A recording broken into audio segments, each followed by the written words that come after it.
It all started with a single letter in my mailbox, crisp and official, the kind that makes your stomach sink immediately. The envelope bore the HOA's logo and the unmistakable words, "Final Notice." Within, I learned that my carefully built decorative fence, something I had nurtured for years, violated the community's fence height regulation. A 72-hour deadline loomed over me, and the threat of a $2,000 fine felt like a storm cloud hanging low, ready to drench my peaceful life. Could I really risk foreclosure for something so personal, so seemingly harmless? That question haunted me as I reread the notice, every line dripping with the HOA board's authority and menace. My neighborhood had always seemed serene, lined with manicured lawns and echoing the quiet hum of suburban life. Yet beneath that surface lurked a subtle tension, the kind that only grows in gated communities with a controlling HOA. Karen, one of the board members, had a reputation for micromanaging and escalating the smallest infractions. She seemed to patrol the streets with a vigilant eye, ever ready to enforce CCR Section 4.7 or cite a minor violation. My fence, a charming lattice topped with climbing roses, apparently transgressed the rule that fences could not exceed 6 feet. The board letter mentioned specific measurements, photographs, and citations, the kind of bureaucratic precision that left no room for negotiation. I spent the next morning pacing my yard, thinking about the options. Ignoring the notice was tempting but dangerous, the fine was steep, and the lien could threaten the house I had lived in for decades. Yet, I also felt a flicker of defiance. Over the years, I had watched neighbors fall victim to petty fines over mailbox styles, lawn colors, and even potted plants. This wasn't just about a fence, it was about boundaries, autonomy, and a quiet struggle against a board that seemed to relish its power. Hook, could a grandmother like me really stand up to the HOA, or was I destined to pay the $2,000 fine and swallow my pride? To understand the tension, it's important to know a little about the board. Karen was not alone, but she was the loudest voice, the one who often drafted the notices. Her attention to detail was impressive in some ways, meticulous in others. She would cite minor deviations from bylaws like CCR Section 4.3, down to the angle of a mailbox. The HOA meeting minutes I managed to obtain showed her pushing for stricter enforcement across the community, from fence heights to rain barrel placement. Every decision seemed geared toward maintaining absolute uniformity, often at the expense of personal taste or convenience. My fence had survived winds, storms, and curious neighbors' cats for years. Its removal would leave a visible void in my garden, an open invitation for gossip. The notice cited a technicality: one post was 3 inches higher than permitted. The board's tone was icy, offering no compromise. I reread the last paragraph several times, noting the specific due date and the consequences. It mentioned a $2,000 fine and the possibility of placing a lien on the property. It was chilling but strangely motivating. This wasn't just a bureaucratic nuisance, it was a test of resolve. For the first time, I began to consider my options with a strategic lens. I documented every aspect of my fence: measurements, photographs, the original building permit, and even expert opinions on safe construction. I realized that while the board had the letter of the law on their side, I might have a subtle leverage if I prepared carefully. Every interaction with Karen and the board would need to be precise, measured, and timed. There was an undercurrent of theater here, a performance in which I would play both the homeowner and the strategist. Small incidents began almost immediately. The HOA sent a secondary notice, more formal and threatening, reinforcing the 72-hour deadline. I could hear the faint rustle of the wind through my lattice as if my fence itself were whispering warnings. My neighbors watched from behind hedges, some nodding sympathetically, others clutching their own compliance manuals like shields. Karen had apparently circulated an internal memo, recommending that any non-compliant fences be cited with maximum penalties. The fine, now clearly stated as $2,000, became a tangible weapon in this conflict. I tried reaching out through email, crafting a polite but firm inquiry about possible accommodations or variances. There was no response. The silence was telling, deliberate even. I realized that the board thrived on pressure, on the fear and urgency they could instill in residents. I also realized that any misstep on my part could be catalogued and used against me. The stakes were high, the $2,000 fine dangling over me like a pendulum. Hook, would they actually follow through, or was the threat itself the real tool of control? The sense of petty injustice fed a growing determination within me. I began tracking every communication from the board, every reference to CCR Section 4.7 and Section 4.3. I even photographed the neighboring fences, noting irregularities that the board had overlooked. The contrast between their selective enforcement and their rigid insistence on my compliance became increasingly stark. This disparity hinted at possible leverage. A strategic mind could exploit the very obsession the board had with order and conformity. By the time the first 24 hours of the 72-hour window had passed, tension in the neighborhood was palpable. Karen and her allies seemed energized, patrolling in subtle ways, noting who was outdoors, who had measured tape in hand. I had begun to imagine my counter, a compliant workaround that would preserve my garden's charm while technically adhering to the regulation. But implementing such a solution would require time, precision, and courage. It was becoming clear that this was more than a fence dispute, it was a battle over autonomy, visibility, and quiet revenge.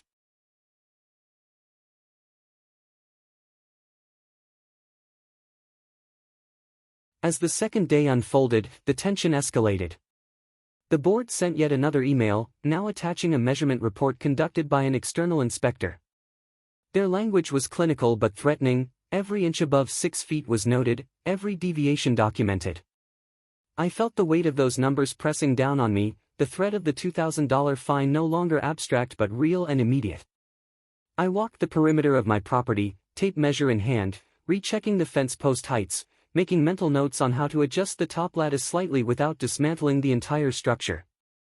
It was a delicate balance, one miscalculation, and the board could claim noncompliance and accelerate enforcement. Neighbors were whispering, some offering suggestions, others cautioning me to avoid confrontation. Karen had been spotted chatting with the HOA treasurer, presumably strategizing to tighten the screws. I documented every interaction, every unusual meeting note, suspecting that public exposure of their selective enforcement might become part of my plan.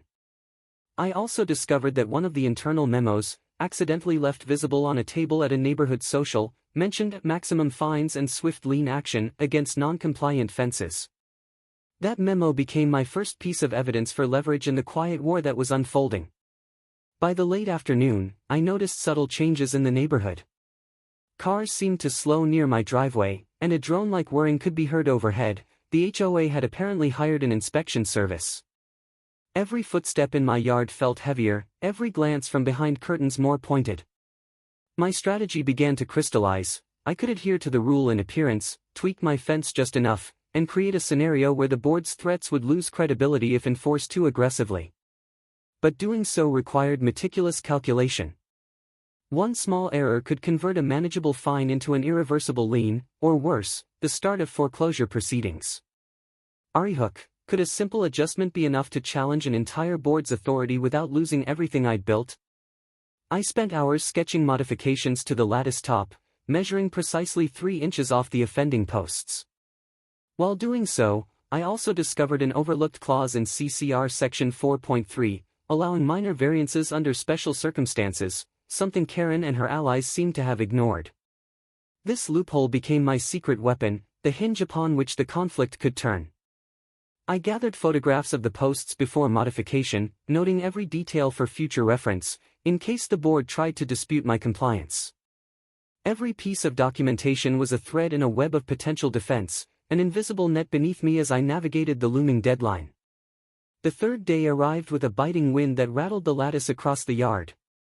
My heart raced as I prepared to implement the changes. Just as I began, the HOA emailed one final reminder: 24 hours remaining, or the $2,000 fine would be applied, and a lien could be placed immediately. The sense of urgency sharpened my focus. I could almost hear the faint clink of my tools against the wood, a rhythm underscoring the suspense, the neighborhood watching in silent anticipation. I completed the modifications precisely within code, stepping back to admire the subtly lowered posts and adjusted lattice. Technically compliant, aesthetically intact, my workaround was ready. Yet even as I tightened the last screw, doubt crept in.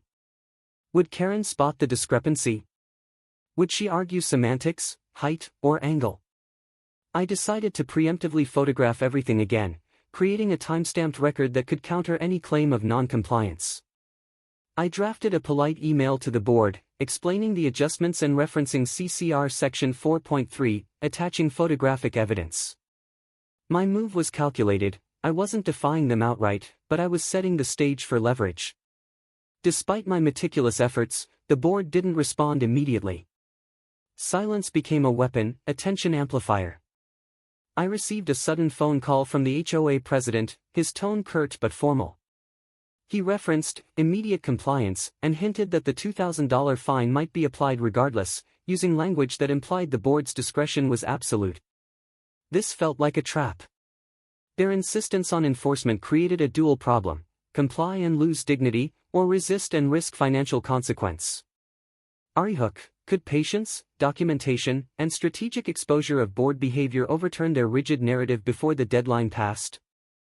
I realized the next steps had to involve more than compliance. I needed to highlight selective enforcement and create social pressure.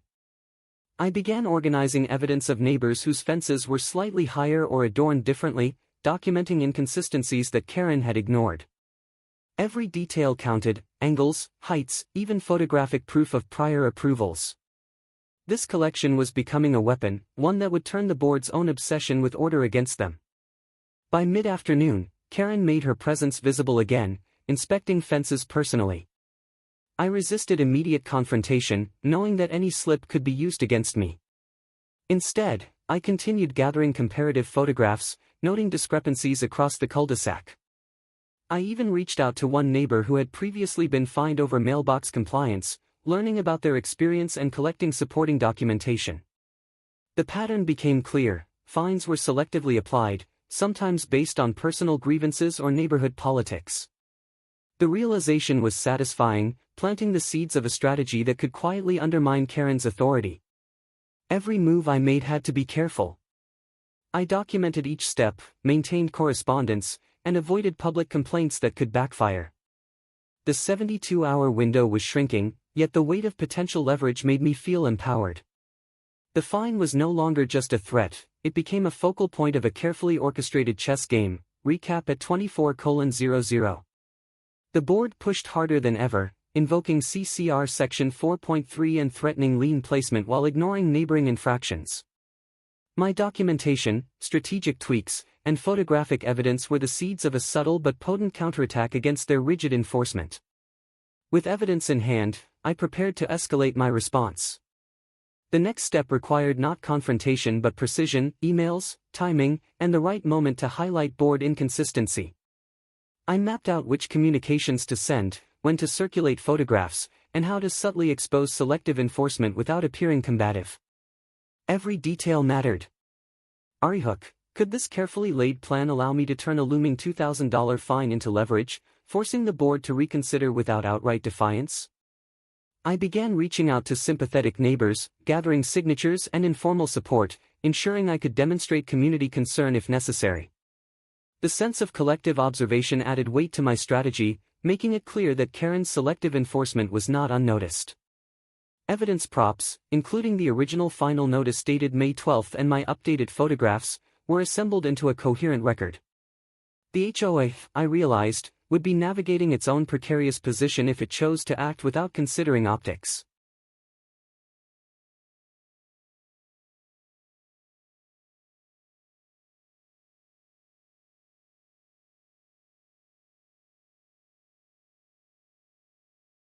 Summary: a strict HOA board orders a resident to tear down a decorative fence for violating height rules, threatening steep fines and liens. The resident engineers a compliant workaround, refuses to pay, and plays for a $2,000 fine while plotting a satisfying counter. Chapter 28:05. As the final hours of the 72-hour notice ticked away, I felt the tension mounting like static in the air before a storm. I meticulously reviewed all my evidence one last time: photos of neighboring fences, my adjusted posts, and documentation referencing CCR Section 4.3. Everything was lined up to demonstrate compliance while subtly exposing the board's selective enforcement. I drafted my final communication to the HOA, polite but pointed, emphasizing both the adjustments and inconsistencies across the neighborhood. The $2,000 fine was no longer just a looming threat, it had become a tool to highlight the board's rigidity, a lever I could pull to shift perception in my favor. By late afternoon, Karen and the board had begun their inspection rounds. Their clipboard wielded authority, but I stayed calm, knowing my documentation was airtight. Each glance from the board members was met with a calm composure, and I quietly photographed their assessments for my record. I could feel the energy shift. The rigid enforcement that once felt unassailable now seemed vulnerable under scrutiny. The stage was set for retaliation.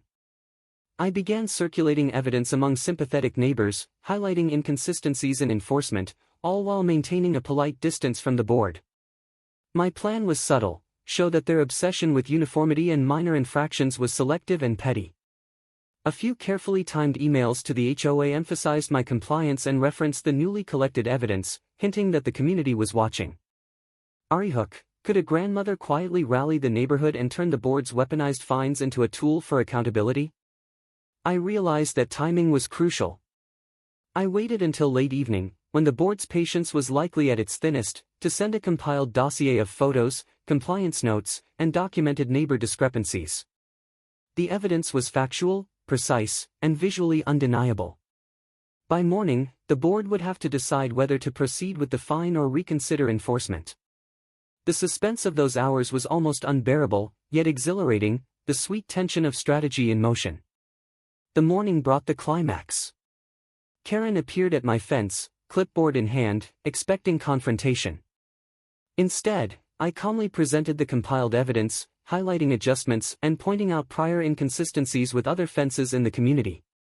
The board members could not dispute the factual record. Every claim was supported with dated photographs, neighbor statements, and references to CCR Section 4.3. Their authority, once absolute, seemed suddenly fragile.